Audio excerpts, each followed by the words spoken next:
Guys, part 2. Let's go. Oh my god! बाजे हजुर राजावादी हो कुन राजावादी हो यो हो कि होइन भनेर सोधेको भइया छैन राजाको त नाम यहाँ बदनाम गर त्यसो भए हजुर को हो त नेता हो को नेता हजुर तपाईँ त नेता भन्ने मलाई नेता जस्तो बोल्नुहुन्छ त्यही भएर नेता हो कि भनेर सोधेको नेता पो अरे दलाल भन्नु दलाल केटी दलाल होइन नि बाजे त्यतिकै जिस्केर भनेको तपाईँले त मान्छे कुट्नुहुन्छ कि क्या हो भर छैन नि त यो कुट्ने सुट्ने कुरा छोडिदिनु बरु मैले अस्ति हजुरलाई एकपल्ट चुरोट दिएको थिएँ नि त्यो सिद्धियो कति छिटो दिनमा 4-5 वटा खानुहुन्छ कि क्या हो हो नि अलि कम खाने गर्नु के हो बाजे हाम्रो देशका नेताहरू त भारतको इसारामा चल्छन् भन्छ नि त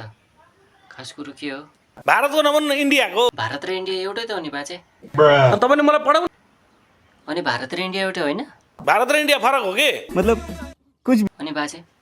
हजुरलाई मनपर्ने नेता को हो यी डाकाहरूलाई नेता भन्ने नेतालाई नेता नबनेर के भन्ने बाजे मुलुक लुट्ने जनता चुस्ने कसरी नेता हुन्छ त्यो पनि हो है सही कुरा गर्नुभयो बाजे अनि बाजे हजुरले नेताहरूलाई जे पाए त्यही भन्नुहुने रहेछ भन्नु पर्यो नि त अनि गाली पनि गर्नुहुने रहेछ जो अपराधी हुन् त्यो अपराधीलाई पो त नि मैले गाली गरिरहेको छु हजुरले नेताहरूलाई गाली गर्ने बाहेक अरू के गर्नुभयो तैँले चाहिँ के गरेको छ अहिले मेरो कुरा छोडिदिनु हजुरले भन्नु न हजुरले के गर्नुभयो त्योभन्दा अगाडि त हामीले गरिरहेको हुन् त के गर्नुभयो भन्नुहोस् त यही भ्रष्टाचार यो चाहिँ अराजकता यस्ता विरुद्धमा त हामीले त जमानादेखि बोलिरहेको छौँ यो कुरा सबै छोडिदिनुहोस्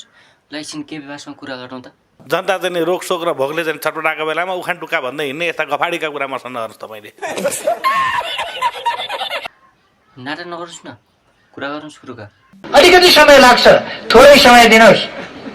चुलामा पाइप जान्छ काल्पनिक कुरा चाहिँ मसँग नगर्नुहोस् है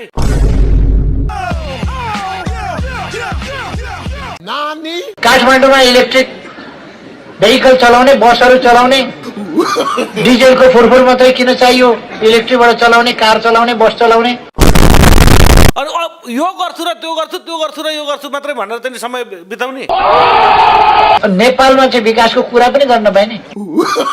भनेपछि यिनीहरू गफ मात्रै गर्ने गफाडी भने अब यस्तै त हो नि ब्रो जहिले यस्तै त हो नि हो नेपाललाई हामी विकासको बाटोमा लान्छौँ आधुनिकीकरणमा लान्छौँ आधुनिकतातर्फ लान्छौँ तपाईँले उल्टो कुरो गर्नुभयो है मसँग अब नेपाली खल्तीमा ठ्याम्मै पैसा नभएको त हुँदै हुँदैन